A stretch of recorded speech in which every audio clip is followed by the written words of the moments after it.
बिस्मिल्लाहिर्रहमानिर्रहीम। अस्सलाम वालेकुम दोस्तों, क्या हाल है? उम्मीद करता हूँ आप सब खैर खैरियत से होंगे। आज जिस टॉपिक में हम बात करेंगे वो है दांतों से खून का आना या दांतों को ठंडा गर्म लगना। तो दोस्तों, अगर आपके दांतों से खून आ रहा है या आपके दांतों को ठंडा गर्म लगता है या आपके मसूड़े सूज जाती हैं तो आपको मेडी का टूथपेस्ट इस्तेमाल करना चाहिए। मेडी जो कि आम मार्केट में अवेलेबल होता है, और ये अगर आपको दांतों को ठंडा गर्म लग रहा है या आपके मसूड़ों से खून आ रहा है तो आप इस्तेमाल करेंगे तो इंशाल्लाह अल्लाह करेगा आपका ये मसला हल हो जाएगा। तो तरीका इस्तेमाल क्या है? तरीका इस्तेमाल नहायत आसान है।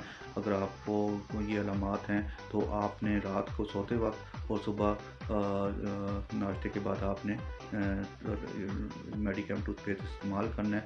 और जब ये आप इस्तेमाल करें तो दोस्तों एक चीज़ का ध्यान में रखेंगे, इसको 2 मिनट तक अपने दांतों में लगा रहने दें, उसके बाद आप कुल्ली करें ताकि ये अपना पूरा असर कर सके। तो दोस्तों उम्मीद करता हूँ आपको मेरी ये वीडियो पसंद आई होगी। प्लीज़ मेरे चैनल को सब्सक्राइब करें, मेरी वीडियो को लाइक करें और ज़्यादा से ज़्यादा शेयर करें ताकि उन लोगों का फ़ायदा हो सके जो कि डॉक्टर की फ़ीस सपोर्ट नहीं कर सकते। तो दोस्तों अगली बार नई वीडियो के साथ हाज़िर हूँगा, उस वक्त तक के लिए इजाज़त दें। अल्लाह हाफ़िज़।